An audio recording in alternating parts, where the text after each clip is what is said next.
E recebamos agora com muito carinho a salva de palmas do Dr. Rodrigo Silva.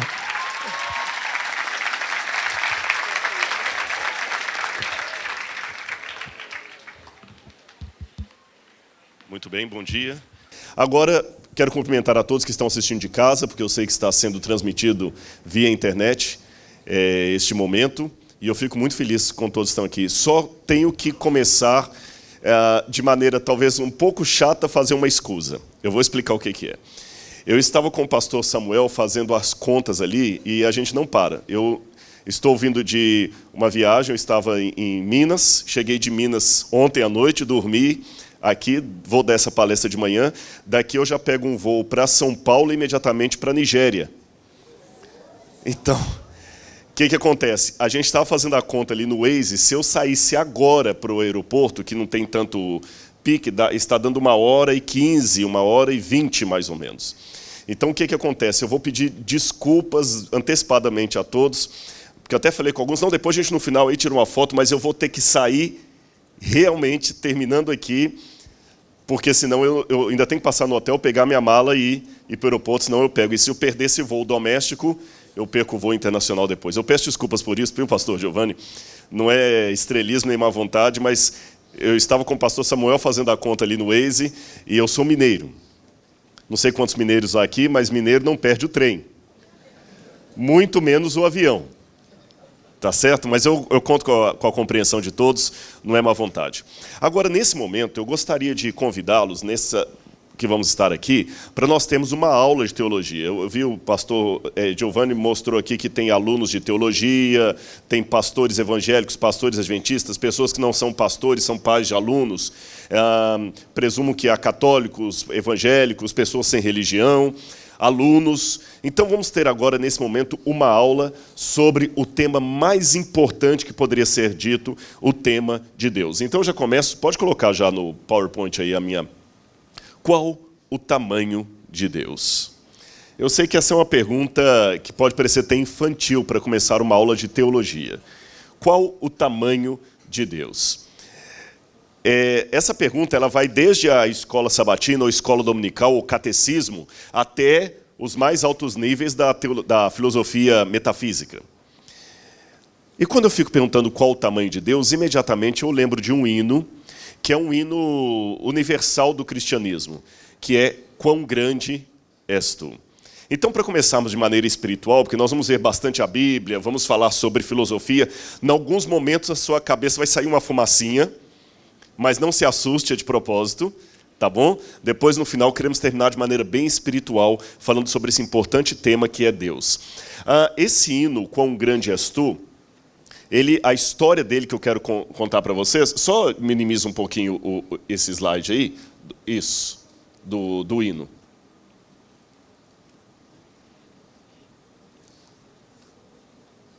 Isto.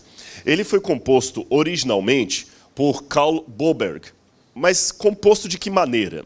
Na verdade, Karl Boberg ele não fez um hino propriamente dito. O que aconteceu foi o seguinte, ele era sueco e ele se converteu a Deus depois de uma pregação em que ele viu uma grande tempestade, trovão, raio caindo, muito vento, muito vendaval, e ele ficou assustado com aquela tempestade, mas ao mesmo tempo ele viu tanto o poder de Deus através daquilo ali, que ele resolveu fazer, em 1885, depois da conversão dele, um poema baseado na conversão dele. Ele rascunhou, naquela noite mesmo, um poema, falando da conversão dele, como é que ele sentia Deus através dos raios, dos trovões, do vento e da chuva. Depois disso, ele logo que se converteu, ele começou a pregar como pregador leigo nas igrejas. E ele fez um sermão baseado no Salmo 29. E um ano depois, ele melhorou o poema e publicou aquele poema que ele havia feito sobre o poder de Deus em meio à tempestade, à tormenta. E qual foi a surpresa dele quando 2 anos depois, em 1888, quando ele foi pregar numa pequena igreja, os irmãos levantaram, começaram a tocar no órgão uma melodia de um hino folclórico sueco, e quando começaram a cantar, ele se surpreendeu porque a letra que eles estavam cantando era o poema que ele tinha composto. Imagina a alegria. Você compõe um poema sobre o poder de Deus na natureza, na sua conversão. Um dia você vai pregar numa igreja, os irmãos levantam, começam a cantar uma melodia sueca e a letra é justamente aquela que você havia composto. Passando o tempo... Será que não está funcionando aqui o... Oi? Tá ligado, tá ligado. Ok. Aí, aquele ficou muito famoso na Suécia, aquela música sueca com aquele poema, quando foi em 1907, alguém traduziu para o alemão. E começaram a cantar essa música agora em alemão. Depois, em 1912, alguém traduziu para o russo. Aí foi a vez de entrar em cena Stuart Kinney Hine. Stuart Kinney Hine, ele e a esposa dele foram missionários em vários países ali. Na época ainda era antes da União Soviética ali, era os czar, o império do czarismo. E eles começaram a pregar e eles não sabiam muito falar russo. Mas o que eles fizeram? Como eles cantavam muito bem, ele e a esposa, eles ouviram aquela música em russo, que originalmente foi composto em sueco, traduzido para o alemão e traduzido para o russo. Ele e a esposa dele chegavam em praça pública e começavam a cantar em russo a primeira estrofe daquele hino. Aí as pessoas achavam bonito, começavam a chegar ali em volta, e aí eles aproveitavam para pregar a palavra de Deus. Até que em 1940, eles trouxeram esse hino para a Grã-Bretanha. Agora, olha que curioso como é que o hino demorou a ser composto parte por parte. Estamos em 1923, a época em que Kinney, com a esposa dele, faziam o dueto apenas da primeira estrofe em russo. Aí um dia eles estavam pregando numa cidade, eles não tinham onde ficar. E começou uma grande tempestade. E eles se refugiaram na casa de um professor da cidade, que foi o único que deu apoio para os dois ali. Missionário naquela época, não tinha hotel, não tinha onde ficar. Então eles falaram com aquele professor, puxa, obrigado porque você nos abrigou aqui. Ai, não, eu que agradeço, porque agora vocês vão ensinar para mim coisas da Bíblia Sagrada. E em meio àquela tempestade ali, Kinney teve uma ideia. Ele falou, olha, eu só estou cantando a primeira estrofe em russo, eu vou fazer uma estrofe em inglês. E ele com a esposa na janela, agradecendo a Deus pelas almas que se converteram pela pregação deles e vendo o poder de Deus através da tempestade, tiveram a mesma sensação espiritual que Boberg teve anos atrás. E com base nesse sentimento, eles puderam compor a primeira estrofe do hino Com Grande És Tu, que eu queria convidar vocês a cantarem comigo. A primeira estrofe foi composta, então, em 1923, quando Kinney e a esposa dele tiveram uma experiência em meio à tempestade semelhante à de Boberg anos atrás. Vamos colocar a primeira estrofe?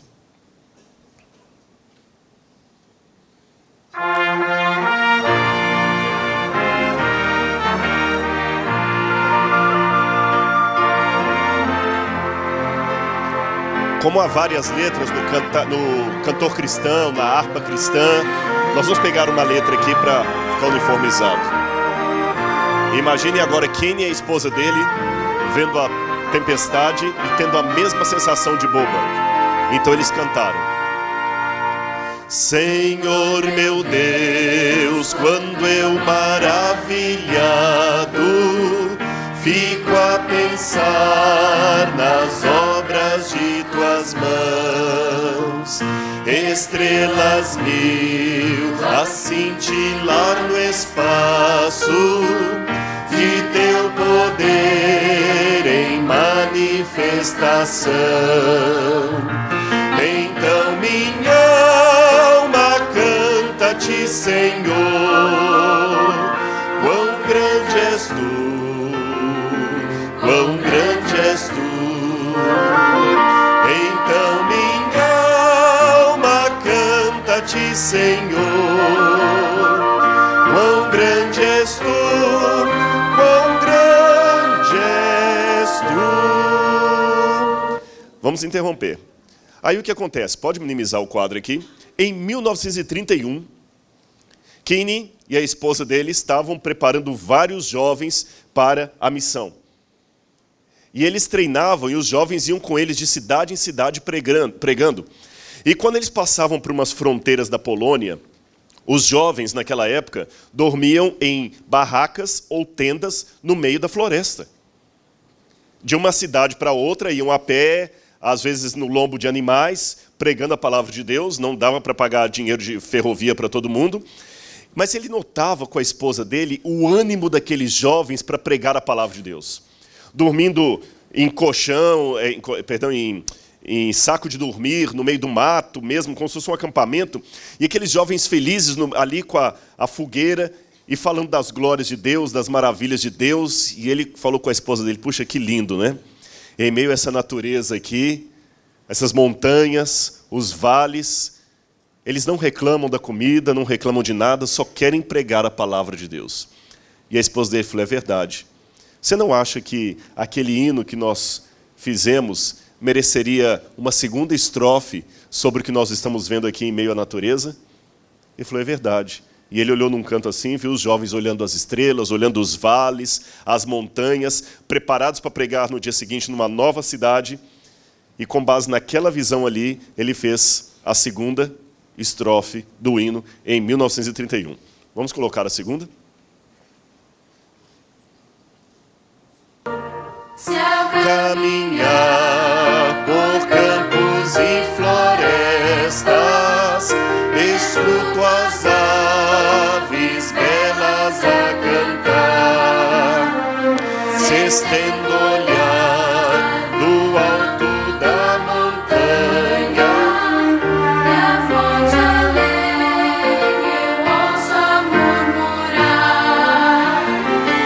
então minha alma canta-te, Senhor,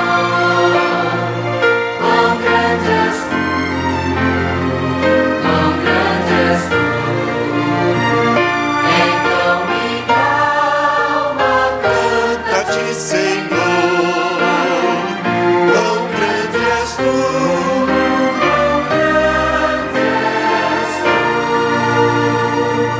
Passou o tempo e novas experiências eles tiveram. Uma que alegrou muito o casal foi quando eles foram visitar uma pequena aldeia, porque eles ouviram que ali já havia uma comunidade de crentes fiéis, estudando a palavra de Deus, e não tinham sido batizados ainda, porque não havia um pastor para fazer o batismo. Então, Kenny e a esposa dele foram lá. E descobriram, para surpresa deles, que a líder daquele pequeno grupo de crentes ali era uma mulher. Era a irmã Ludmila, casada com o senhor Dmitri. Os dois eram camponeses. E, pasmem, a senhora Ludmila era a única que sabia ler naquela aldeia. E ele falou, como é que a senhora aprendeu a ler para pregar a Bíblia para eles? Ela falou o seguinte, eu pedi a Deus inspiração para ler o livro de capa preta. E a senhora aprendeu a ler sozinha na Bíblia? Sozinha. E como é que essa Bíblia apareceu aqui?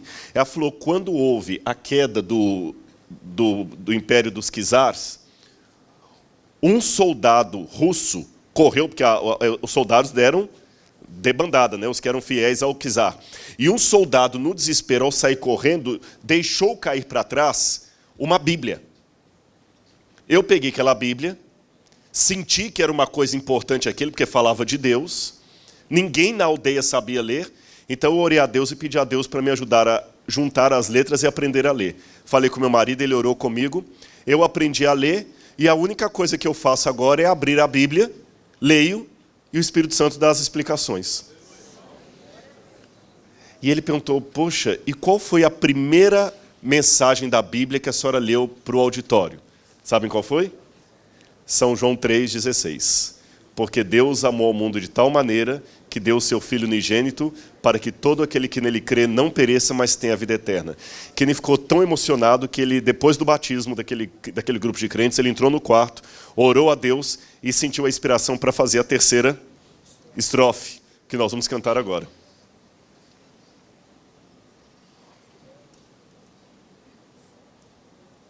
Penso então que sem poupar teu filho, o enviaste para morrer por mim, levando à cruz os meus pecados todos, para eu viver eternamente eternamente assim. Então minha alma canta-te, Senhor. Quão grande és tu, quão grande és tu. Então minha alma canta-te, Senhor. Quão grande és tu.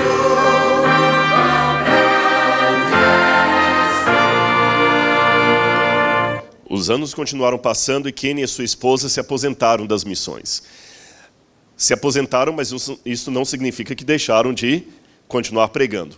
Eles voltaram para Londres e agora já estávamos no período pós-guerra, 1948. E vocês sabem que com o fim da Segunda Guerra Mundial, o mundo foi dividido em dois eixos: os países comunistas e os capitalistas. E muitos poloneses, pessoas da antiga União, do antigo leste europeu, que agora faziam parte da União Soviética, mesmo algumas pessoas do leste, da parte norte oriental da Alemanha, ficavam na Inglaterra, como refugiados. E eles pediram: Kenny, você que ainda fala um pouco de russo, porque tem muitos lá que só falam russo, falam um pouco de ucraniano também, você não pode ir lá ajudar aquelas pessoas lá? Alguns são convertidos, outros não, mas você é a pessoa ideal para falar com eles de Deus, reforçando a fé ou convertendo aqueles que ainda não conhecem a mensagem. E ele foi com a esposa dele pregar para eles. E ele falou assim: o que vocês mais queriam pedir a Deus? Ele começou o diálogo com eles assim. Um levantou e falou assim: o que a gente mais queria, voltar para casa.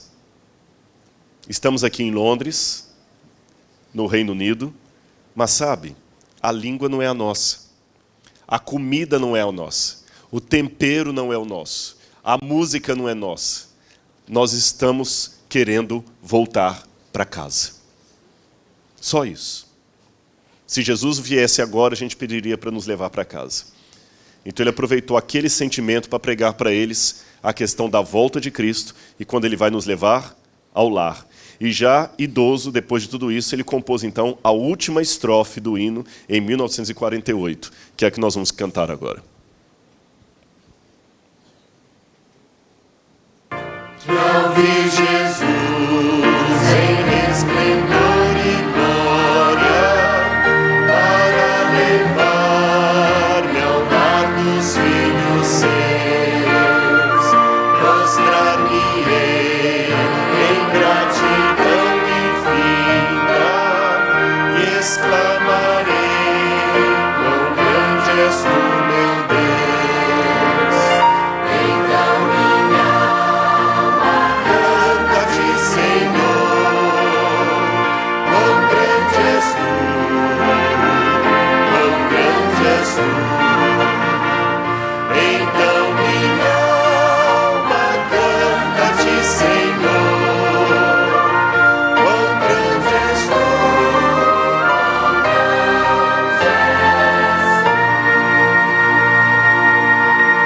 Obrigado. Olha como é que Deus trabalha. Desde 1885 até 1948 foi o que esse hino começou para ficar do jeito que nós o conhecemos hoje. Mas a história dele não para por aqui. George Shee visitou a Inglaterra e ouviu esse hino em inglês e achou lindo. Levou e apresentou para um pregador pouco conhecido chamado Billy Graham. E tornou-se um dos hinos prediletos de Billy Graham nas grandes cruzadas que Billy Graham fazia para os Estados Unidos.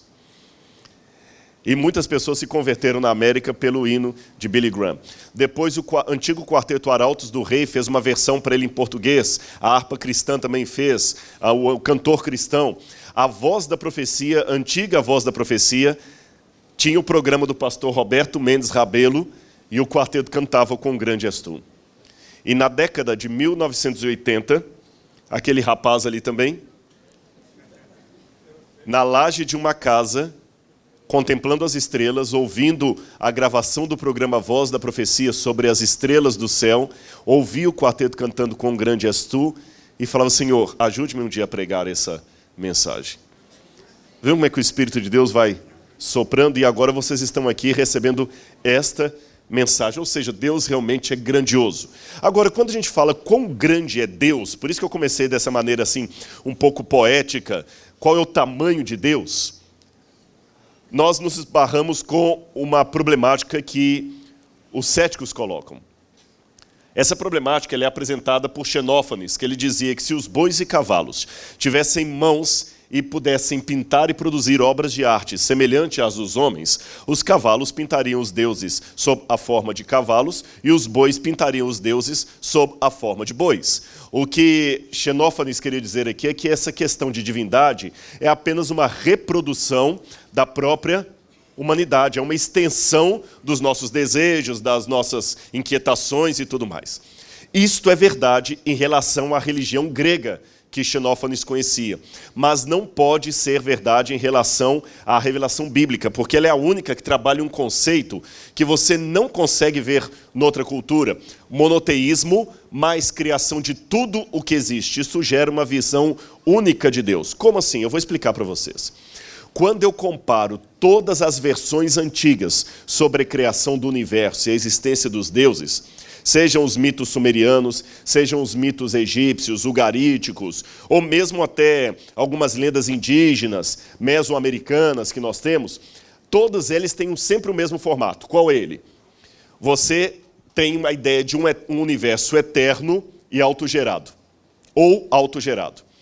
Esse universo eterno ou autogerado produziu os deuses, que por sua vez produziram a humanidade. Então, tanto os deuses como a humanidade são filhos de uma força cósmica maior chamada universo. E das duas, uma. Ou o universo sempre existiu, ou ele se autoproduziu. Quando eu vou na Bíblia, a Bíblia vai diametralmente oposta a isso aqui. A Bíblia coloca aqui no princípio Deus, o único Deus. Depois de Deus é que surge o universo, como fruto da criação de Deus. E depois do universo, a humanidade. Perceberam a comparação da Bíblia com os outros mitos? Então, de fato, Xenófanes, quando ele diz que os cavalos e bois produziriam deuses na forma de cavalos e bois, ele está criticando esse sistema aqui. Mas a Bíblia tem um sistema ímpar, um Deus eterno e sem princípio que produziu o universo. Curioso que hoje a teoria da evolução das espécies, principalmente aquela de vertente ateia, ela está sendo, na verdade, um retorno aos mitos pagãos. Porque o que Stephen Hawking dizia antes de morrer? Que o universo se autoproduziu ou que o universo é eterno. É isso que eles estão dizendo. A ideia, mais ou menos, é assim. Vou comparar a versão bíblica com a versão pagã / científica. Na versão bíblica, quando eu vejo um prédio construído, eu imagino um projetista. Alguém que é anterior ao prédio, que sentou, fez uma planta, depois mandou trazer o material e construiu esse prédio. Na versão ateia, não existe projetista, ou o projetista veio depois do prédio e o prédio surgiu sozinho. É isso aí que a ciência está querendo ensinar para muitos jovens hoje, que o universo se autogerou. Como é que o universo pode se autogerar? Deus tem que ser eterno. Eu vou falar um pouquinho sobre esse Deus. Mas você pode falar assim, tá, mas como é que Deus pode se autogerar, Rodrigo? Você não está varrendo para debaixo de Deus aí, essa ideia? Falam que Deus é um mistério. E é interessante que há uma crítica que dizem assim, os cristãos são assim, quando eles não sabem resolver uma coisa, eles falam que é mistério. Mas a ciência não é diferente, meu amigo.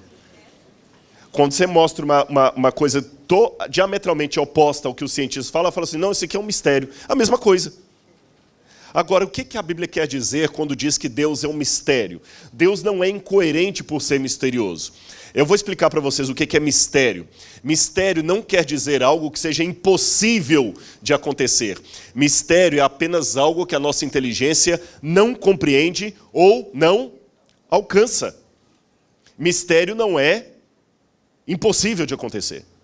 Quando eu falo que Deus é misterioso, é porque Ele está acima daquilo que nós podemos compreender. E a Bíblia é a democratização do mistério. Por que a Bíblia é a democratização do mistério? Porque a Bíblia é o único livro que mostra que Deus não pode ter especialistas nele. Eu tenho um doutorado em teologia, mas eu não sou doutor em Deus. Eu tenho 2 doutorados, um em teologia e outro em arqueologia.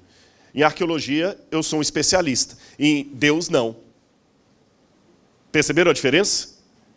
Na verdade, a única coisa que um doutorado em teologia ele produz é o seguinte: você tem mais ferramentas técnicas para examinar as línguas originais, o contexto histórico, bíblico, do que uma pessoa leiga. Mas, em termos espirituais, eu sou como você, um crente refletindo sobre a minha fé. Deus não é objeto do meu estudo.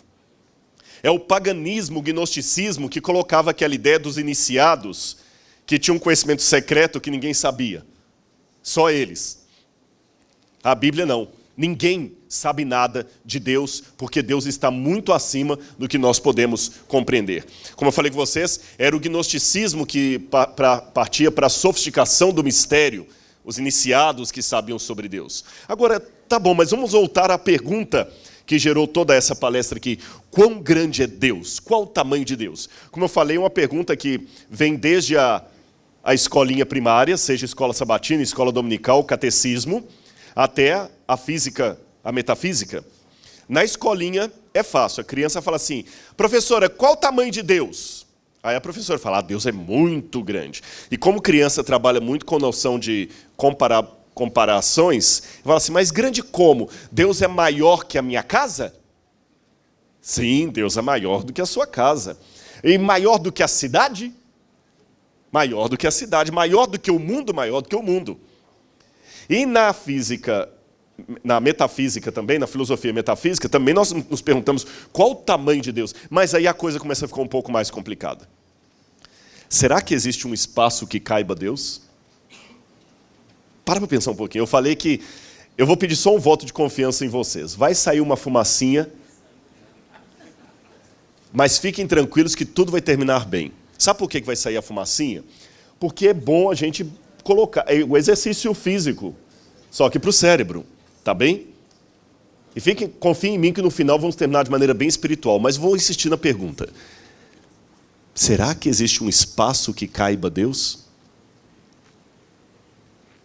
Sabe por que eu estou colocando isso? É que quando a gente imagina o tamanho de Deus, a gente imagina isso aqui, ó, não é? Isso aqui seria o universo. Embora aqui, na verdade, você tenha uma galáxia desenhada, mas vamos imaginar que ao invés de uma galáxia, fosse o desenho do universo. Então você imagina o universo e Deus. Não é assim que a gente imagina? Se Deus fosse só desse tamanho aqui, ele já seria grandioso. Sabe por que ele seria grandioso? Só para vocês terem uma noção do tamanho do universo.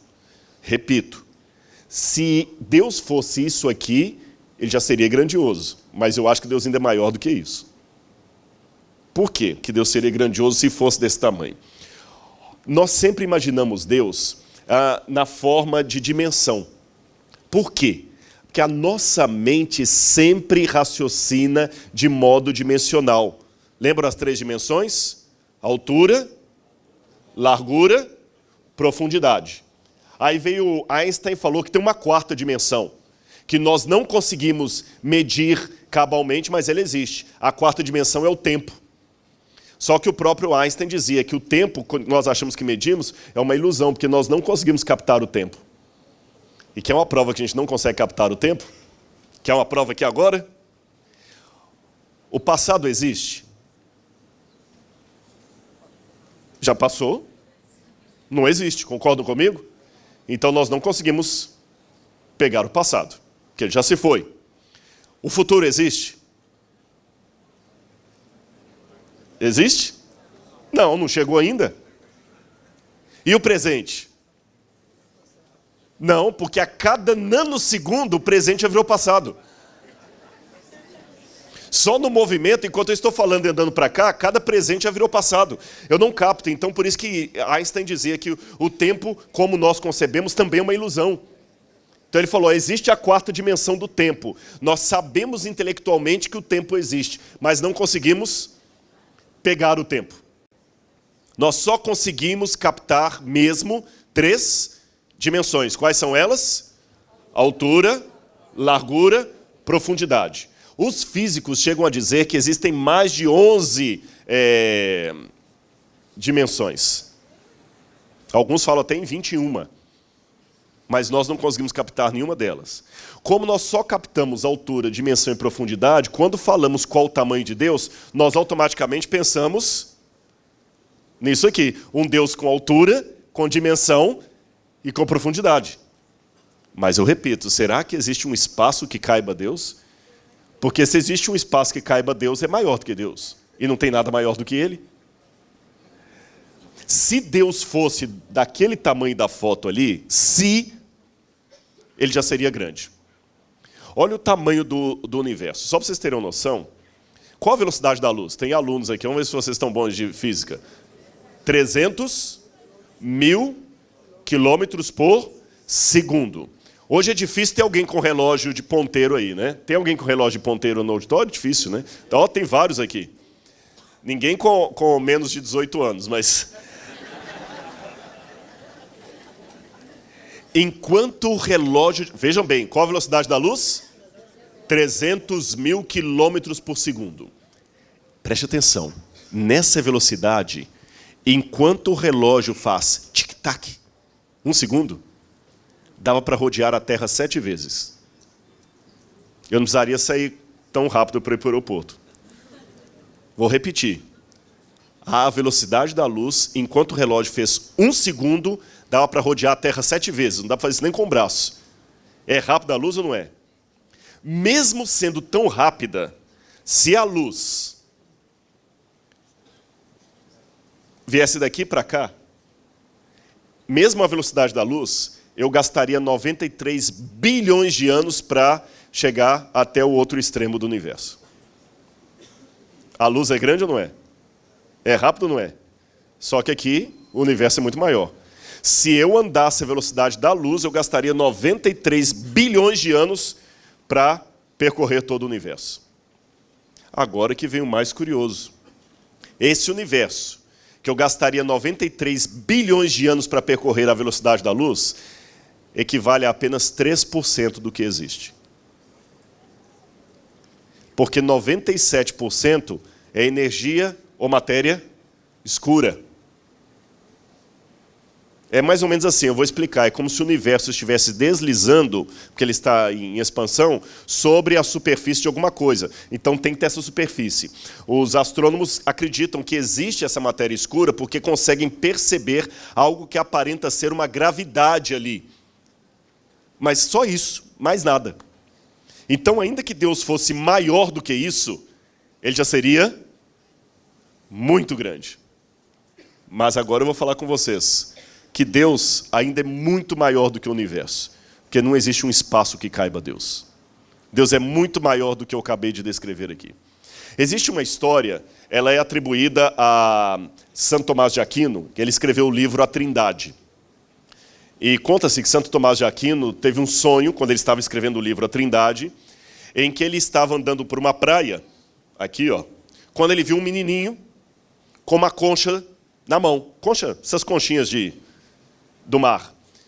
Aí ele olhou o menino no sonho, e o menino, lembra, ele estava escrevendo o livro A Trindade, sobre a doutrina de Deus. Aí ele disse que o menino pegou o dedinho assim, enfiou na areia, e veio com a concha d'água, cheia d'água do mar assim, e começou a derramar lá dentro. E ele perguntou assim, o que você está fazendo, menino?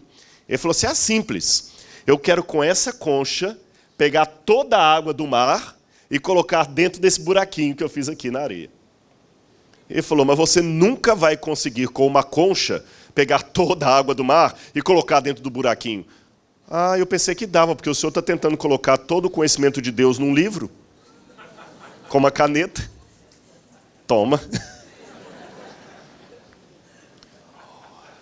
Ou seja, daqui a pouquinho nós vamos ver o que a Bíblia me diz de Deus. Mas por causa dessa dificuldade de conceber a Deus, eu posso cair em 2 discursos humanos extremos em relação à ideia de Deus. O primeiro é o que nós chamaríamos de discurso apofático de Deus. Foi aquele que Santo Tomás de Aquino assumiu... Desculpa, de corrigir, antes não foi Santo Tomás de Aquino, foi Santo Agostinho. Viu? Perdão. Corrigindo, que eu acho que eu falei Santo Tomás de Aquino, não foi? Antes foi Santo Agostinho. Tá bom? Agora que você está, Santo Tomás de Aquino. É bom a gente saber, assim, vocês conhecem a história do pastor que uma vez estava pregando como eu e se atropelou ali nos personagens bíblicos? Ele estava empolgado, aquele dia o Espírito desceu mesmo, o homem estava... Porque Jesus tinha um propósito na vida de alguém. E ele chegou à cidade de Jericó, porque havia alguém que precisava dele ali. Um homem que ninguém gostava dele em Jericó. Esse homem chamava-se Nicodemos.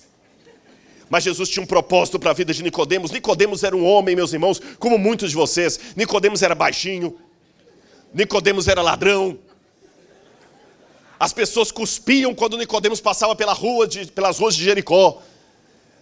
Mas Nicodemos queria mudar de vida. E Jesus chegou em Jericó, aquela multidão, e Nicodemos correu de um lado para o outro, querendo ver Jesus, ele não conseguia. Aí alguém, pastor, é Zaqueu. E ele não escutava. E daqui a pouquinho Nicodemos subiu até uma árvore. E lá de cima esperava Jesus passar. E quando Jesus passou embaixo daquela árvore, olhou para Nicodemos, aí ele recebeu um bilhete. Pastor Zaqueu. Aí Jesus, obrigado, olhou para Nicodemos e falou, Nicodemos, desce porque esse lugar pertence a Zaqueu. Então, dica de pregação.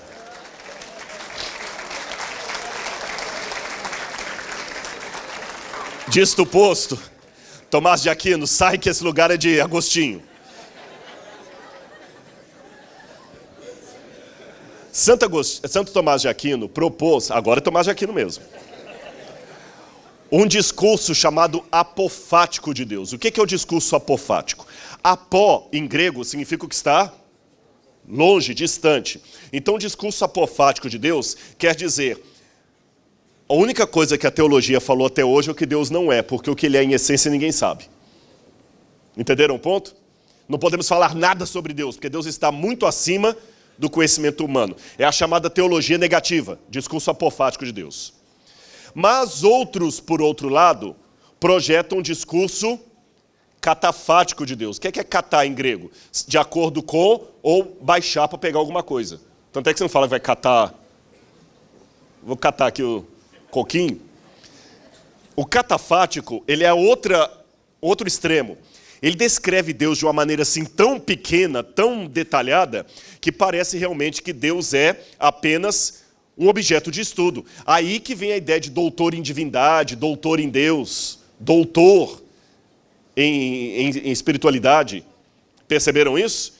Olha, irmãos, deixa-me dizer para vocês. Extremismo é sempre um lado da verdade que ficou louco. É isso que é extremismo. É um dado que você pega e só fica naquilo. Deus realmente é grandioso? É. Mas eu não posso colocar que ele é tão grandioso a ponto que eu não possa dizer nada sobre ele. Eu posso dizer coisas sobre Deus. Eu posso dizer coisas sobre Deus, sim. Mas não de maneira tão detalhada que eu descrevo Deus como se ele fosse um objeto. Aí sim, o que Xenófanes falou procede. A gente acaba projetando Deus conforme a nossa própria imagem e semelhança. Vamos abrir a Bíblia em Atos, capítulo 17, versos 24 em diante. Atos 17, versos 24 em diante. Vamos ver o que o livro de Atos nos diz a respeito de Deus, quando Paulo estava pregando ali na cidade de Atenas. Atos 17, versos 24 em diante. O Deus que fez o mundo e tudo que nele existe, sendo ele Senhor do céu e da terra, não habita em santuários feitos por mãos humanas. Então, pode continuar com sua Bíblia aberta, então, ou seu smartphone. Paulo está deixando bem claro aqui que Deus é o Senhor do céu e da terra, e ele não habita em santuários feitos por mãos humanas, nem é servido por mãos humanas como se de alguma coisa precisasse. Pois ele mesmo é quem a todos dá vida, respiração e tudo mais. Ou seja, Deus não precisa de nada. Concordam comigo? Não é isso que a Bíblia está falando? E vai mais. De um só fez toda a raça humana, para habitar sobre toda a face da terra, havendo fixado os tempos previamente estabelecidos e os limites da sua habitação, para buscarem a Deus, se porventura, tateando, o possam achar, bem que não está longe de cada um de nós, pois nele vivemos e nos movemos e existimos, como dizem alguns de vossos poetas, porque dele também somos geração. Sendo, pois, geração de Deus, não devemos pensar que a divindade é semelhante ao ouro, à prata, à pedra, trabalhados pela arte e imaginação do homem. Então a Bíblia estabelece bem claro que Deus não pode ser fruto da projeção humana, mas nós humanizamos demais Deus. Isso é um problema às vezes. Mas Deus não encarnou, eu vou chegar nesse ponto daqui a pouquinho. Mas num primeiro momento, quando eu digo nós humanizamos demais a Deus e coloco num tom pejorativo, é que nós acabamos tornando Deus extensão daquilo que nós somos. E muitos pregadores na igreja doutrinam o seguinte: Deus não gosta do que eu não gosto. E Deus aprecia aquilo que eu gosto. Podem olhar. Muitas pessoas, na verdade, usam o púlpito para pegar mais as suas vontades e as colocam na boca de Deus. Então eu tenho aqui 4 possibilidades de ver a Deus. A parte teísta do universo, a parte teísta mostrando Deus no universo é o seguinte: você tem o universo físico, ele foi criado por um Deus inteligente, interpessoal. O que é interpessoal? Que Deus é uma pessoa e se relaciona, tá certo? Interurbano, que se relaciona. Então Deus é interpessoal, ele é pessoal, inteligente e se relaciona com o universo que ele criou, mas ele é separado do universo. Existe uma outra vertente que é o deísmo. O deísmo acredita que Deus criou o universo, mas o abandonou. Ou possivelmente que Deus até é impessoal, que a gente nem sabe se ele é uma pessoa. O ateísmo acredita apenas no universo físico, não existe Deus. E o último, que é o panteísmo, Deus e o universo é uma coisa só. Hoje muitas escolas, muitas áreas de ciência estão envolvidas nesses 2 elementos aqui, olha. Ou o universo é a única coisa que existe ou existiu, ou o universo acaba sendo o próprio Deus. Me chama a atenção a linguagem de alguns cientistas ateus, que o que a Bíblia atribui a Deus, ele atribui à natureza.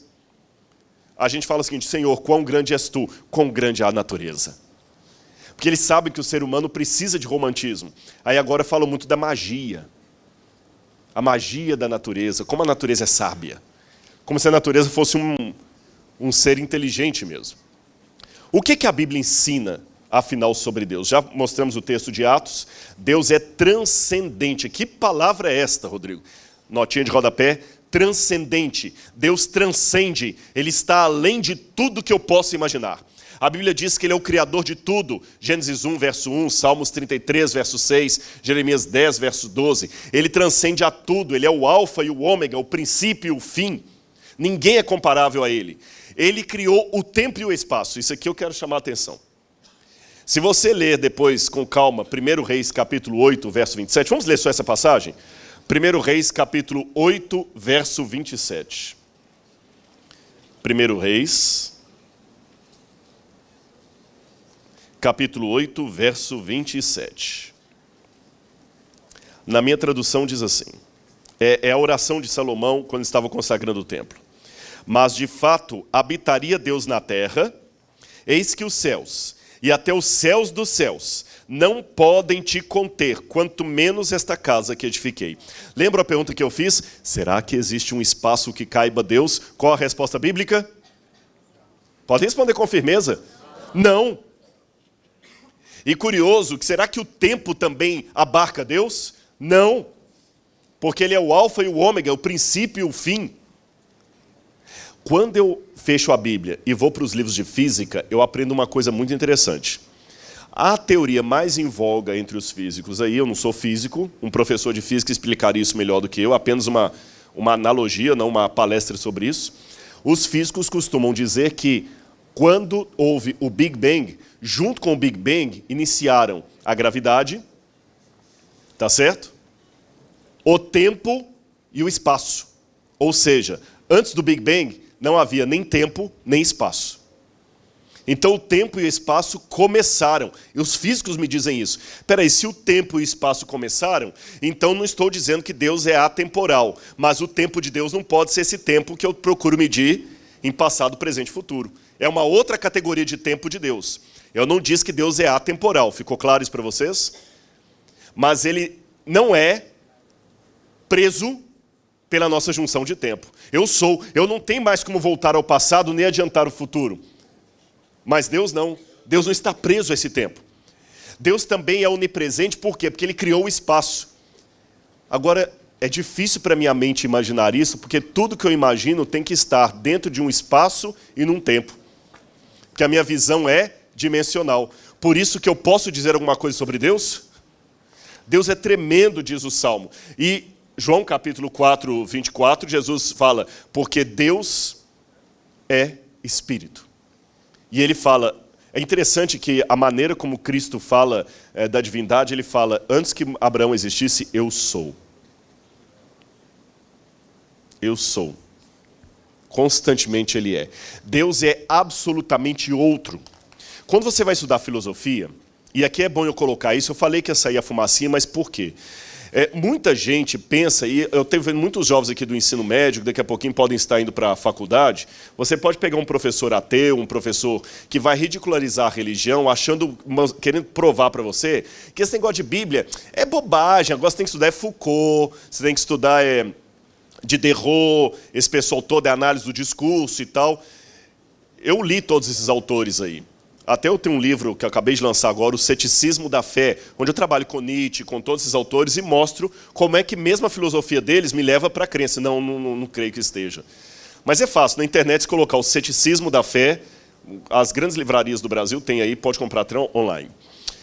Então, o que eu ia dizer, por que estou dizendo isso para vocês? Para você ver que a doutrina bíblica de Deus é muito profunda, é mais profunda que a filosofia hegeliana. Quando você estuda filosofia metafísica, aprenda uma coisa.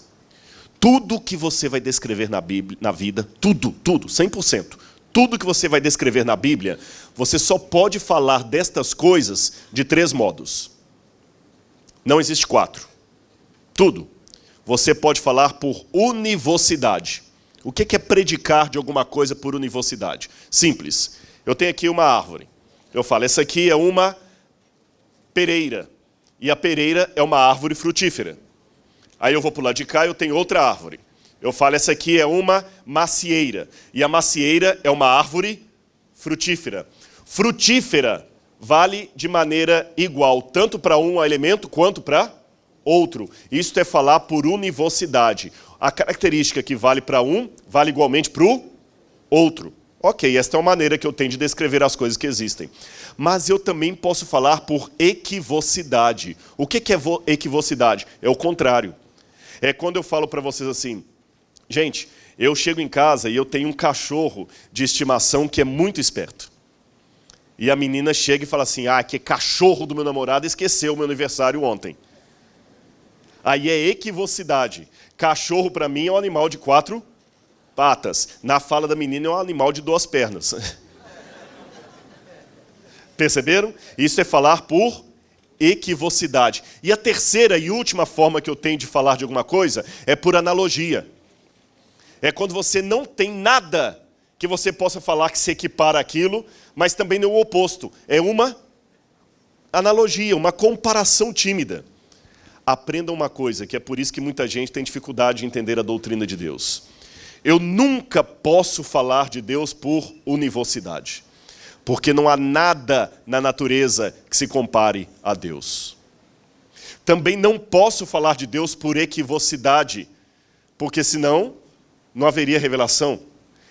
Eu só posso falar de Deus por analogia. Nota de rodapé. É por isso que muitos movimentos da cristandade têm dificuldade de entender a Trindade.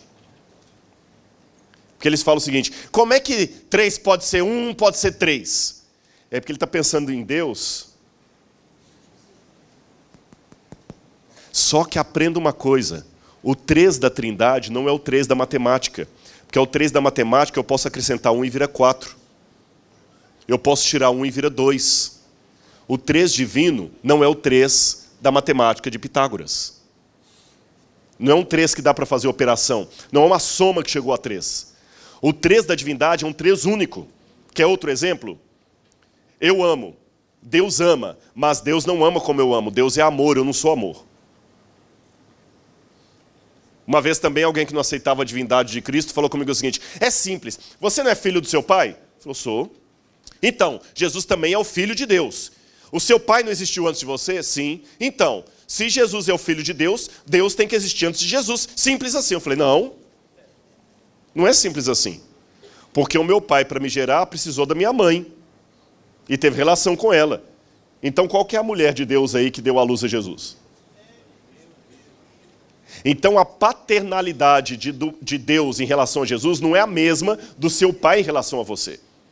Quem faz esse tipo de situação está pensando em Deus por univocidade ou equivocidade. Eu só posso falar de Deus por analogia, ponto.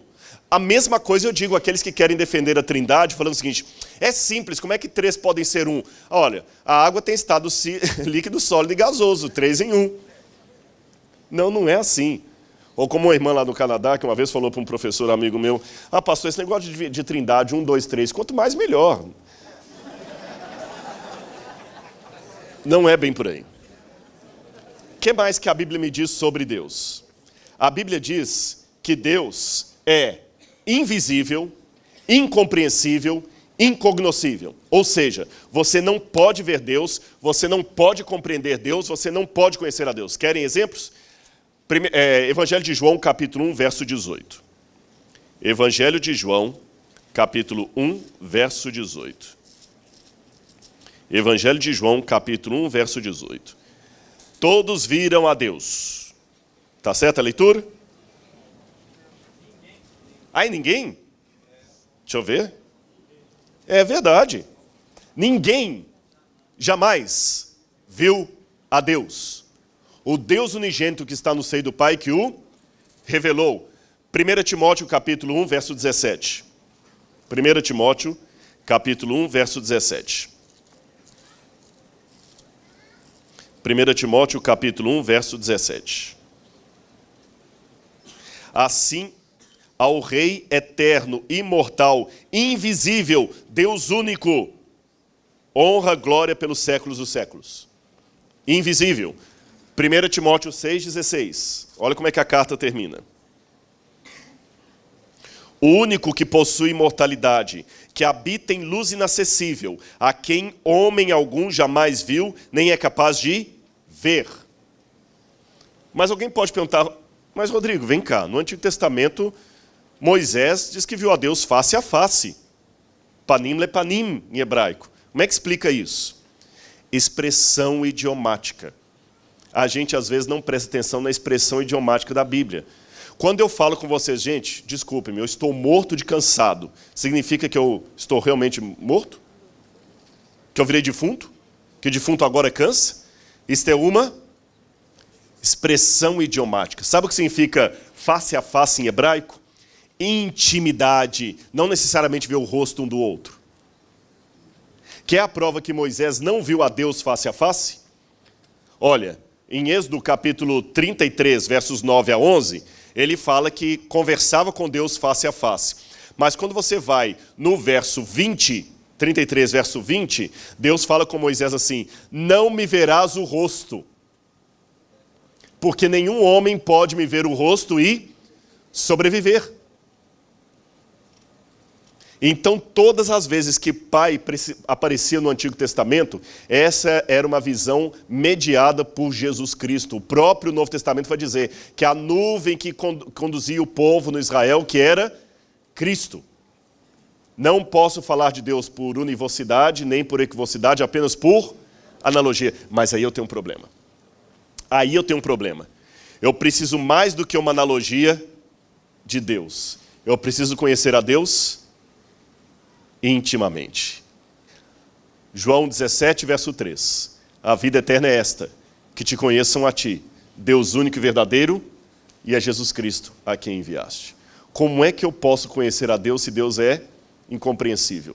Como é que eu posso conhecer a Deus se a água do mar não cabe num buraquinho com toda a concha? Curioso que a Bíblia apresenta Deus aparentemente de maneira contraditória. Aparentemente. Porque ela fala que Deus é transcendente, ou seja, Ele é acima de tudo que existe, mas ela também fala que Ele é imanente. Quer um exemplo? Olha, nós lemos aqui o texto que não existe um espaço que possa conter Deus, nem os céus dos céus podem caber Deus. Lembram disso? Mas a mesma Bíblia fala que Deus habita com o humilde e contrito de coração. Se alguém me amar, guardará a minha palavra, diz Jesus. Eu e meu Pai viremos para ele e faremos nele morada. Mas espera aí, mas se nenhum espaço cabe Deus, como é que ele pode caber no meu coração? A Bíblia fala que ele é espírito, mas fala que ele se fez carne. A Bíblia fala que ninguém é igual a Deus. A quem podemos igualar o Altíssimo? Ninguém é igual a ele. E a mesma Bíblia fala que Deus criou o homem à sua imagem e sua semelhança. Parece contraditório, não parece? Esse é o paradoxo de Deus. Deus é invisível, incognoscível, mas ao mesmo tempo, ele é íntimo. Qual o tipo de Deus que eu preciso para me dar a garantia de que o mal não se levantará por 2 vezes no universo? Tem que ser um Deus que está acima do universo. Um Deus que não possa ser surpreendido pelo futuro. Um Deus que não muda de pensamento.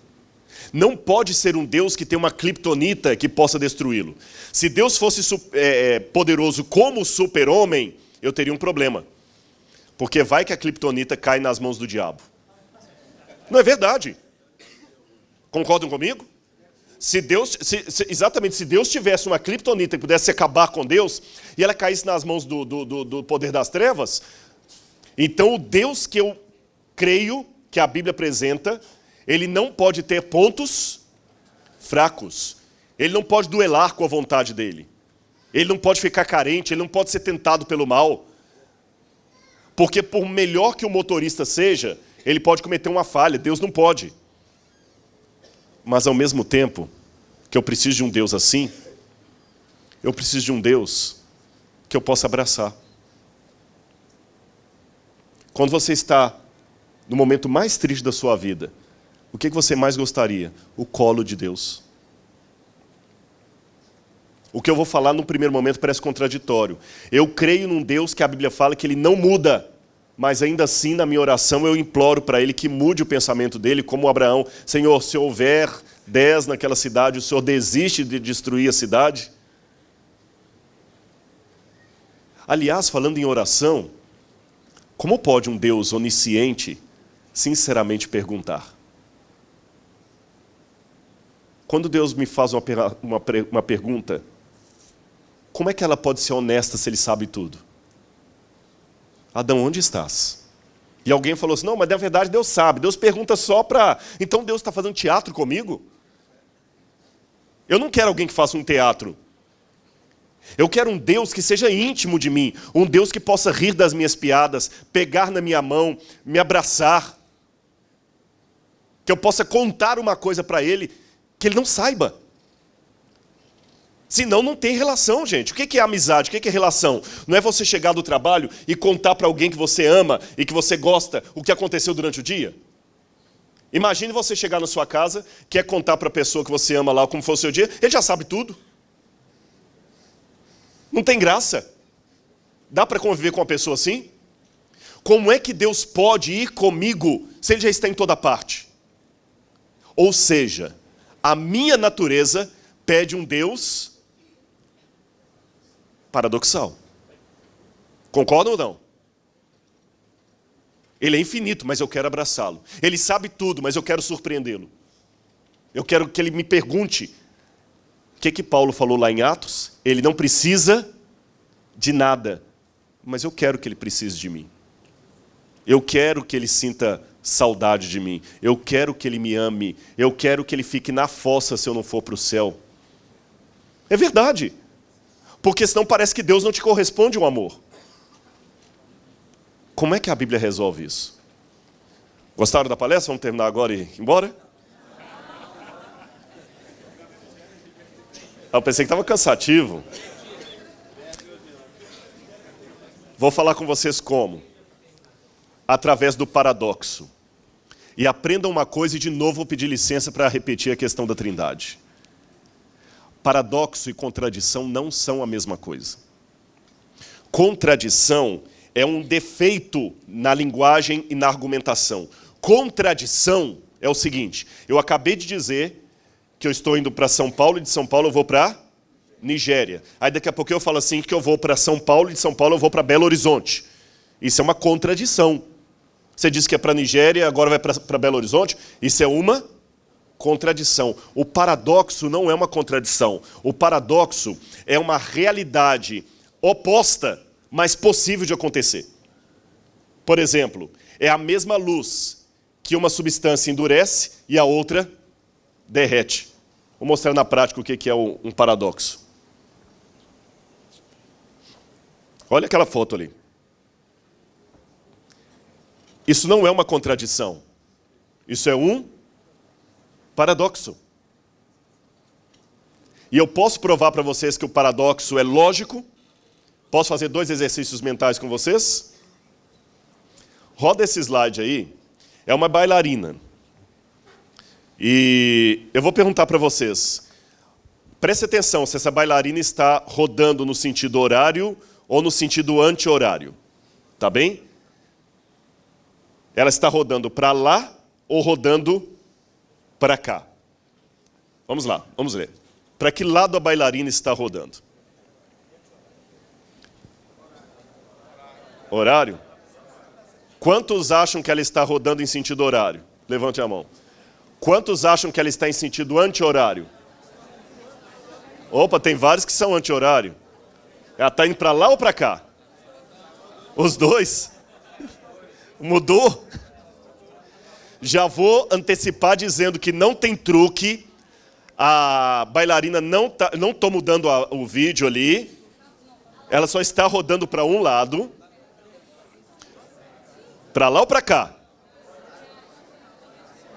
Olha, tem até casal discutindo aí, viu? Vou facilitar a vida de vocês. Eu vou colocar 2 bailarinas, uma de um lado, outra de outro. Mostra o próximo vídeo, por favor. O próximo, isso. Olha, eu vou facilitar, hein? Coloquei até o desenho da perna dela lá. Olha para a bailarina de lá. Olha lá, tá vendo? Essa aqui está acompanhando de lá, não está? Agora olha para cá. Ela está acompanhando qual?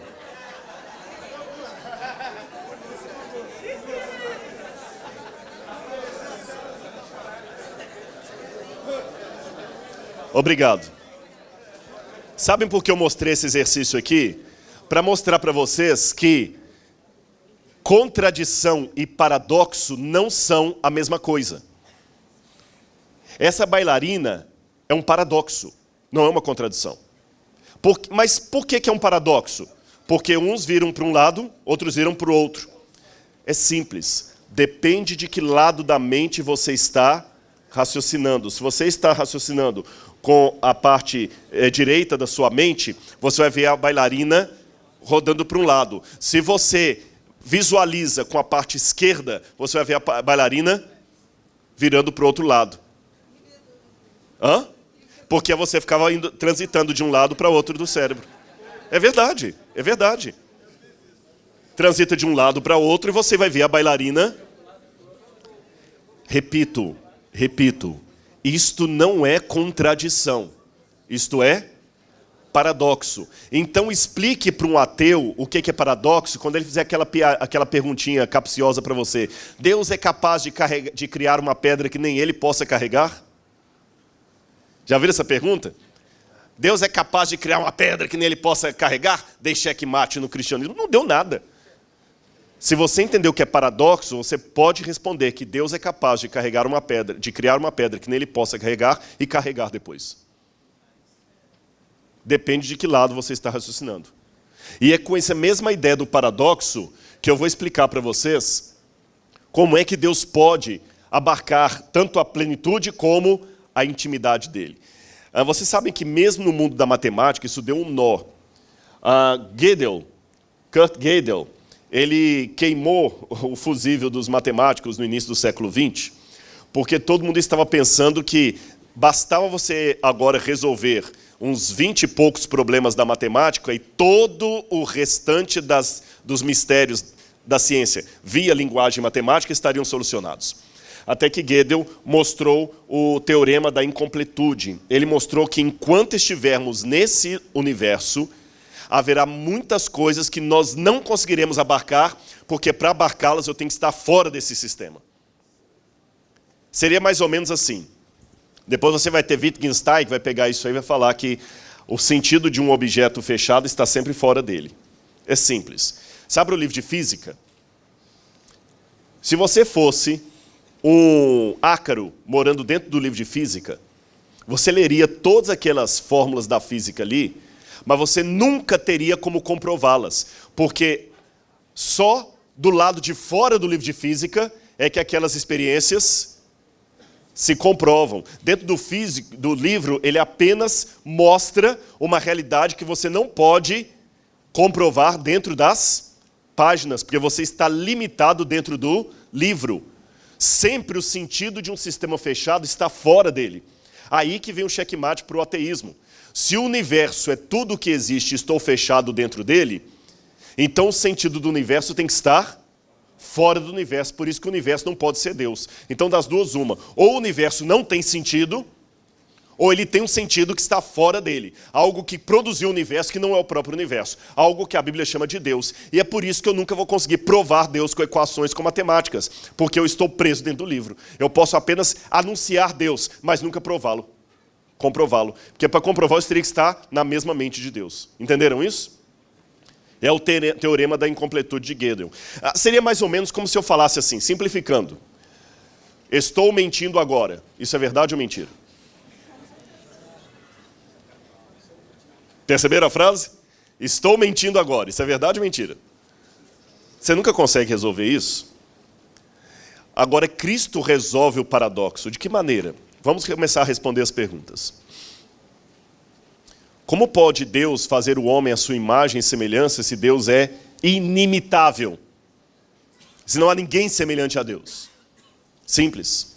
Vamos abrir em Colossenses, capítulo 2, versos 2 a 3.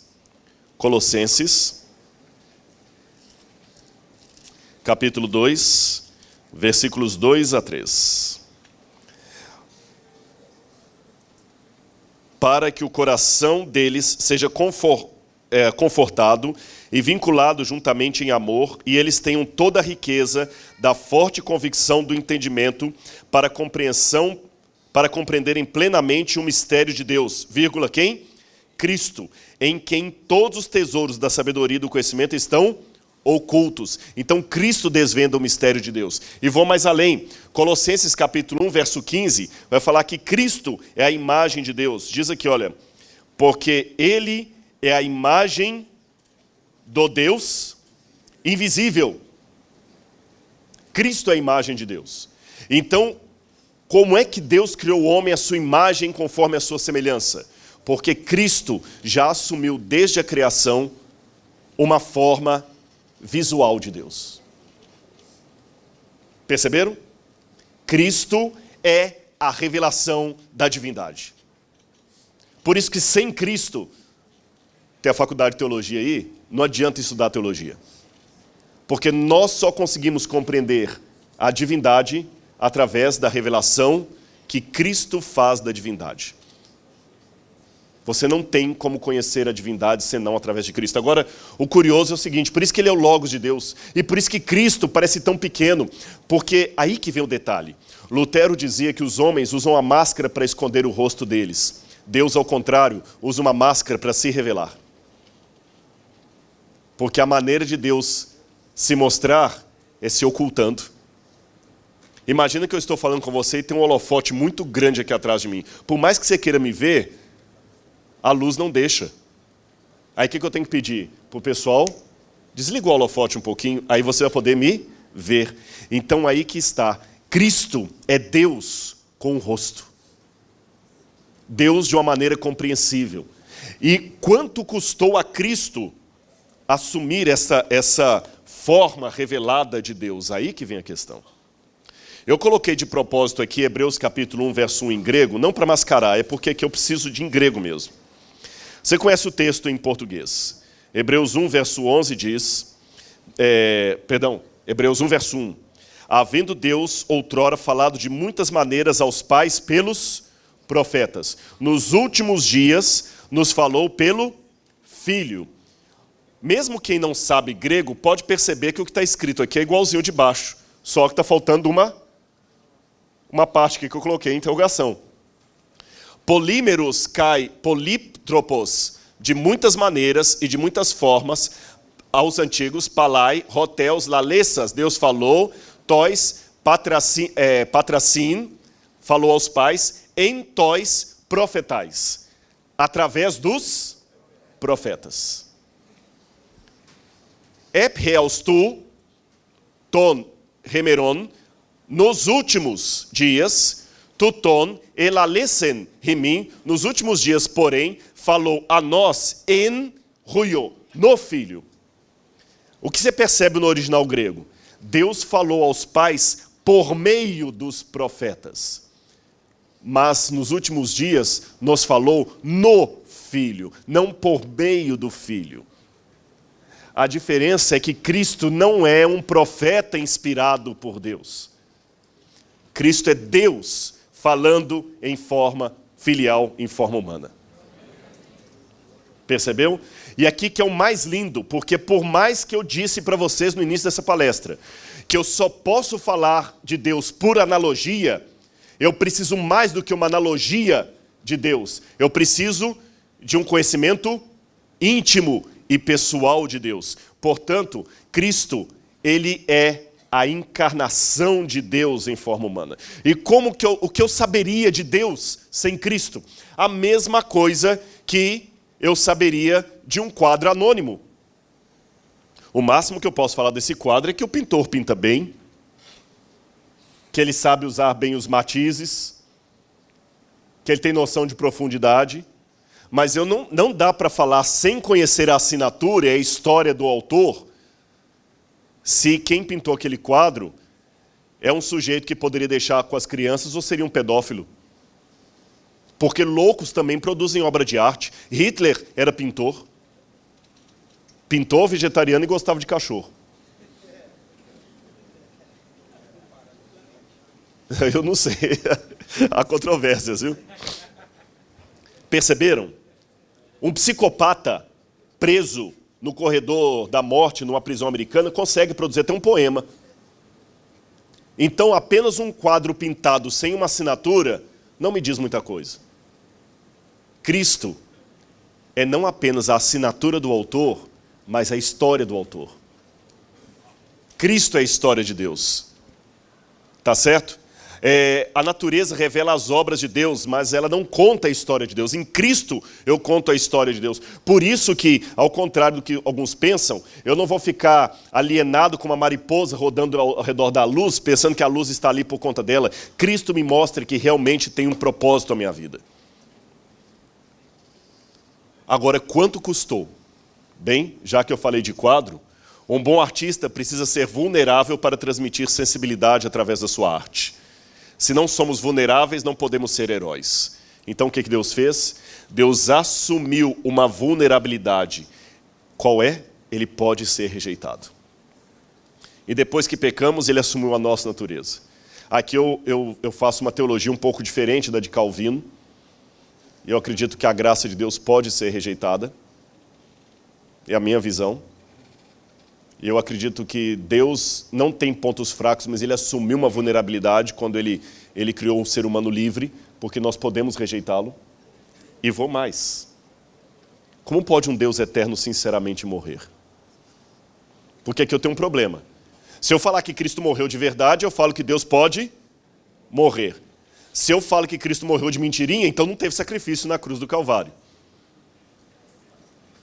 A parte divina de Cristo não podia morrer. O que morreu na cruz foi a parte humana de Jesus. Mas isto custou um preço para ele. Sabe qual é o preço? Olha todo mundo para mim aqui. Imagine que eu tivesse agora um carro bem chique. Pastor Samuel, um Porsche. O último modelo, um carro aí de $200 mil pelo menos. $300 mil, um Porsche. E vocês vêm andando aqui nas ruas de Itaboraí, todo chique com meu Porsche, aquela coisa toda e tal. Vai perder na esquina, né? Mas na minha imaginação... Bom, se é possível Se é possível imaginar um pastor adventista dirigindo um Porsche, é possível imaginar Itaboraí sem assalto. Se é possível o primeiro, é possível o segundo. É um paradoxo. Aí um belo dia, você me vê andando com um aluno do colégio aqui, a pé, num sol quente. E você vai me ver andando a pé. Você fala assim, Rodrigo, cadê o seu Porsche? Cadê o seu carrão? Aí eu falo assim, eu deixei na garagem. E você pergunta, mas por que você deixou o carro na garagem e está andando em sol quente a pé? É porque esse aluno aqui, por um problema determinado, ele não entra dentro de carro. Mas ele tem medo de vir sozinho para a escola, então ele prefere que eu venha com ele. O único jeito que eu tenho de vir com ele para a escola, andando a pé. Aí você fala assim, não, mas espera aí, com um carrão daquele você não pode andar a pé. Espera aí. Se um Porsche não me permite andar a pé, já é o carro que é o meu dono e não eu o dono do carro. Porque se eu sou o dono do carro, sou o dono bastante para usá-lo ou não. E pergunto, quando o carro está na garagem, eu deixei de ser proprietário de um Porsche? Eu deixei de ser um motorista? Mas ao mesmo tempo, eu estou andando a pé ou fingindo que estou andando a pé? Estou andando a pé. Então preste atenção. Cristo pegou a natureza divina. Ele não poderia perdê-la, mas ele poderia renunciá-la por amor a nós. É como se eu tivesse uma visão divina e você precise que eu fique cego para que você seja salvo. Mas eu não tenho como perder minha visão divina, então voluntariamente, sabe o que eu faço?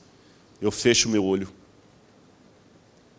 Eu não perdi a minha capacidade de enxergar, nem a minha visão, mas eu me tornei cego. E que é a prova bíblica, que eu não estou inventando isso aqui? A teologia do esvaziamento.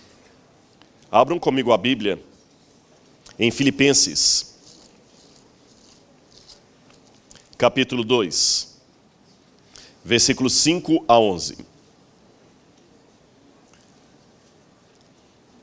Eu vou até colocar aqui. Tende em vós, leiam comigo aí, tende em vós o mesmo sentimento que houve também em Cristo Jesus. Porque ele, subsistindo na forma de Deus, essa expressão subsistindo talvez não esteja tão bem traduzida. Subsistindo quer dizer, existindo por toda a eternidade na forma de Deus. Não usou como usurpação o ser igual a Deus. Outras palavras, o fato dele existir em forma de Deus, ele não ficou agarrado.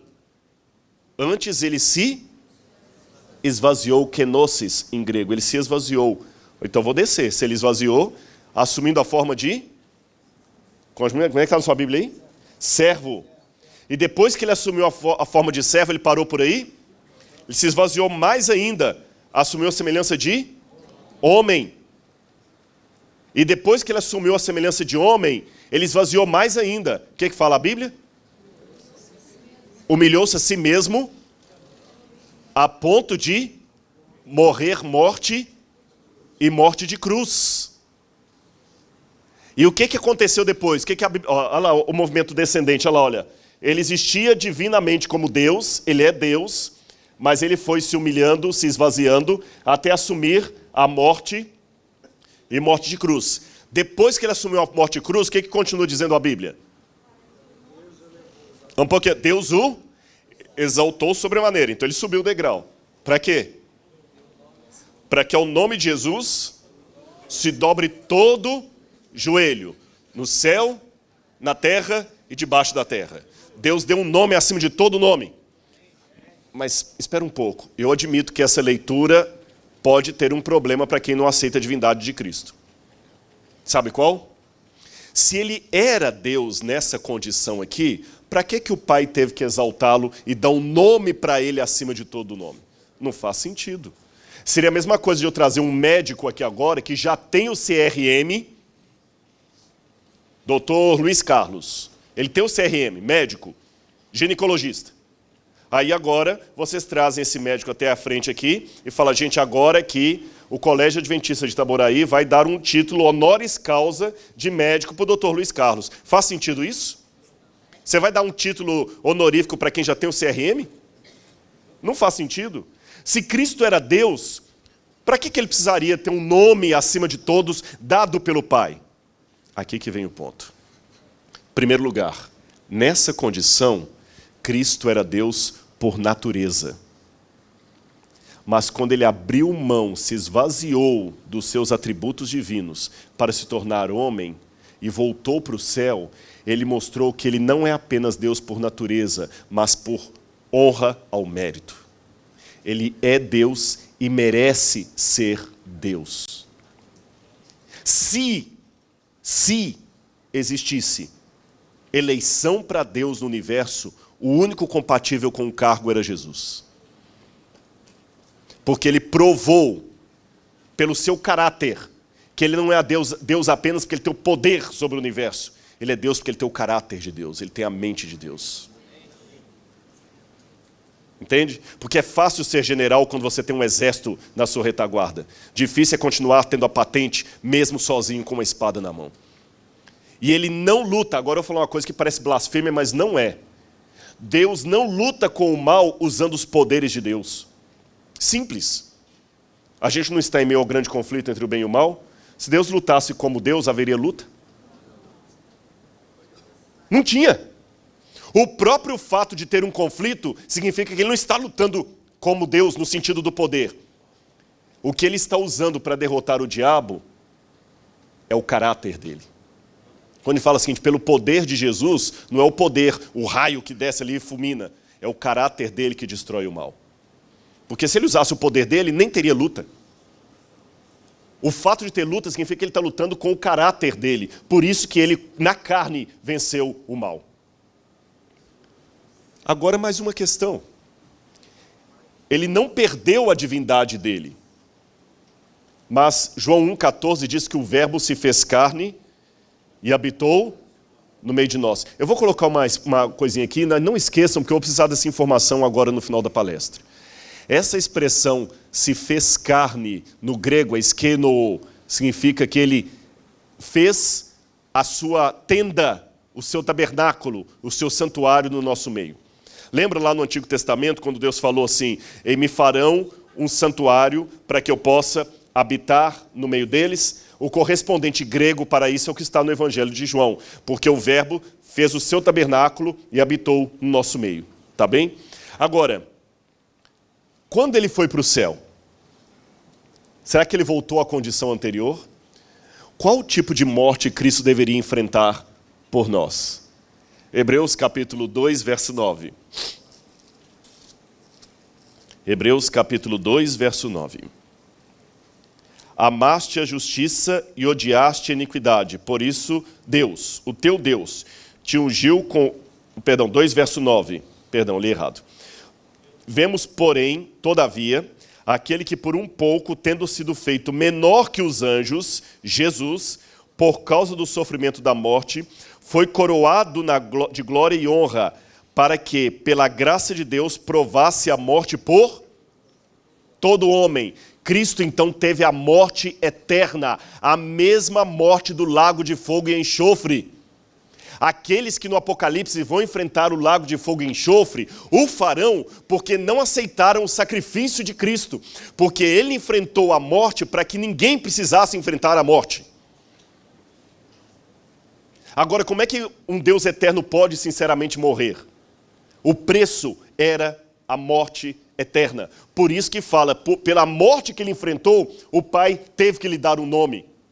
Porque ele vai ficar para sempre agora preso a um corpo humano. De onde você tirou isso, Rodrigo? Primeiro, não sou eu que digo isso. Adam Clarke, Charles Swindoll, tem mais um autor que eu queria mencionar agora aqui, Matthew Henry, vários autores de teologia do passado, presbiterianos, batistas, diziam a mesma coisa. E para quem é adventista, Ellen White também fala a mesma coisa. Cristo manterá por toda a eternidade um corpo físico. Vamos ver algumas evidências bíblicas disso? Olha, Hebreus capítulo 10, versos 5 a 7. Hebreus 10, versos 5 a 7.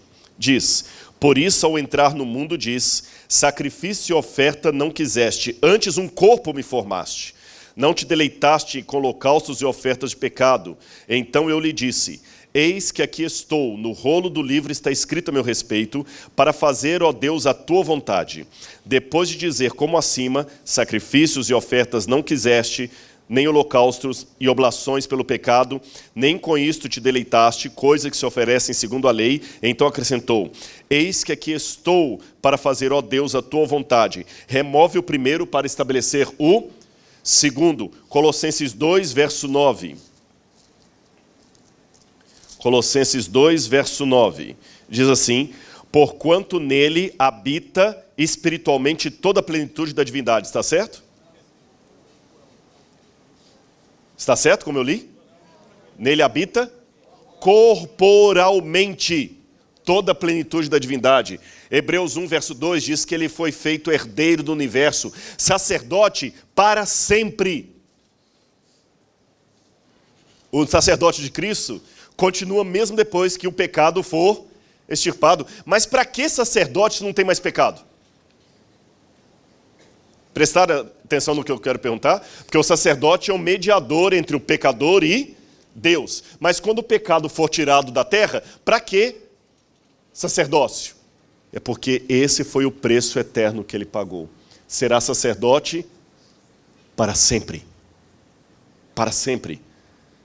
E mais, Hebreus 2, verso 11 e Romanos 8, verso 29 diz que ele não tem vergonha de ser chamado de nosso irmão. E meus amigos e irmãos, eu vou mais além ainda. Efésios 4, verso 13, me admirou demais quando eu li isso aqui. Vamos ler aqui Efésios 4, verso 13? Olha o que a Bíblia promete. Efésios 4, verso 13.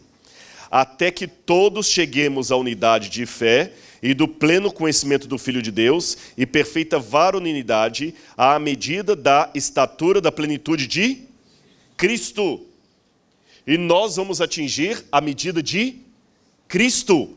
Porque fala que, também nós temos, quando fala da ressurreição, fala que nós vamos subir e ter um corpo semelhante ao seu corpo de glória. Paulo diz isso. Vamos ter um corpo semelhante ao da sua glória. Quando ele ressuscitou no corpo glorificado, ele apareceu para os discípulos ainda de forma tátil. Tanto é que Tomé pôde colocar a mão nas feridas. Interessante. Mesmo depois da ressurreição de Cristo, as feridas continuavam. Como é que ele subiu ao céu? De maneira espiritual? Ele subiu de maneira corpórea. E a Bíblia fala que há de vir do modo como o vimos subir. Então Cristo manterá para sempre. Por isso que a Bíblia fala que ele é o primogênito dos mortos, que a nossa ressurreição não é diferente dele. Ele mostrou as suas feridas. O nosso corpo glorioso na ressurreição será igual ao corpo de sua glória. Filipenses 3, verso 21, eu li o texto de Efésios e tem Filipenses também. Ele manterá o seu corpo na eternidade. Olha que curioso essa última passagem que eu quero ler com vocês aqui do Apocalipse. Apocalipse capítulo 21, verso 3. Apocalipse, capítulo 21, verso 3. Então ouvi grande voz vinda do trono dizendo: eis o tabernáculo de Deus com os homens. Deus habitará com eles. Eles serão povos de Deus, e Deus mesmo estará com eles. Mas curioso, o tabernáculo não é o santuário? É ou não é? Mas olha o que diz o verso 22. Nela, na Nova Jerusalém, não vi santuário. Mas, se esse é o tabernáculo de Deus com os homens, como é que João fala que não viu santuário no céu? Mas olha a continuação. Nela não vi santuário, porque o seu santuário é o Senhor Deus Todo-Poderoso e o Cordeiro. Lembra que eu falei que vocês guardem essa informação que eu vou precisar dela? João 1, verso 14. E o verbo se fez carne e habitou no meio de nós. Qual será o tabernáculo de Deus com os homens na ressurreição? Porque Cristo vai continuar ali com o tabernáculo dele, que é justamente, segundo o Evangelho de João, o corpo físico dele. Tem uma passagem de Isaías que ela, do ponto de vista hermenêutico, ela é problemática, mas eu vou citá-la, que fala assim, os seus amigos perguntarão, que feridas são essas nas tuas mãos? São as feridas com que foi ferido na casa de meus amigos. Alguns comentaristas pensam que é um texto messiânico, falando da nova terra, outros pensam que não, que é um texto falando de falsos profetas. Como tem uma dubiedade hermenêutica, esse texto eu vou colocar com uma interrogação. Mas no conjunto, eu já espero ter deixado claro para vocês que Cristo vai ficar para sempre com um corpo glorificado. Eu sei que é um corpo glorificado, mas pessoal, pode pegar a casa mais linda dessa cidade, tirar o príncipe Williams, lá do Palácio de Londres, e trazê-lo para morar aqui, vai virar uma favela na cabeça dele, ou menos que isso. Cristo pode... Não se ofendam, vocês entenderam a comparação que eu quis dizer? Eu poderia falar isso com a minha cidade, com qualquer uma. Quem mora num palácio pode ser a casa mais linda aqui, para ele é ridículo. Para quem tem a plenitude de Deus, ficar por toda a eternidade retido a um corpo humano glorificado, semelhante ao nosso, é o preço de muito amor. Aí que eu entendo vocês, quão grande é Deus, olha para Jesus e eu vou te dizer, porque já que eu não posso mensurar a Deus de maneira dimensional, porque não é questão de largura, espaço e profundidade, mas eu posso mensurar a Deus em termos de caráter. E quando me dizem qual o tamanho de Deus, eu falo, olha para Jesus. Quando na teologia me diziam, Deus nunca teve começo nem terá fim, eu não entendia Deus. Quando falavam comigo, Deus é 3 e 1 ao mesmo tempo, eu não entendia Deus. Quando diziam, Deus é todo-poderoso, todo onipresente, todo onisciente, eu não entendia Deus. Quando me disseram, Ele se fez carne e habitou no meio de nós, eu comecei a entender Deus. E por mais paradoxal que seja, não contraditório, embora a teologia não tenha Deus como objeto de estudo, eu não sou especialista em Deus, mas ao mesmo tempo eu posso dizer, não sou especialista em Deus, mas o conheço intimamente, porque eu conheço Jesus. Ele é infinito, mas eu posso abraçá-lo. Ele está em toda parte, mas Ele vai comigo onde eu precisar ir. Ele sabe tudo, mas Ele me faz perguntas honestas, porque Ele põe o carro na garagem e anda a pé comigo. Ele não perde a onisciência dele, mas Ele segura a onisciência lá e faz uma pergunta honesta. Meu filho, o que você quer que eu te faça? Ele sente falta de mim, Ele é apaixonado por mim. E por isso que outra coisa eu não tenho, senão render minha vida a Ele a todos os dias. E é por isso que existe a Escola Adventista, por isso que nós estamos aqui, agradeço a confiança de todos vocês nessa escola, por isso que aqui nós temos aula de religião sim, não para doutrinar crianças no sentido de uma única religião, mas para mostrar Deus. E o dia que nós não pudermos mostrar Deus na sala de aula, essa escola, ou ela fecha as portas, ou eu não serei mais representante dela. E você, todos os dias, entregue a sua vida a Deus. E através de Cristo, você perceberá que Deus é tão real, que quase dá para tocá-lo. Muito obrigado, que Deus abençoe a vida de vocês.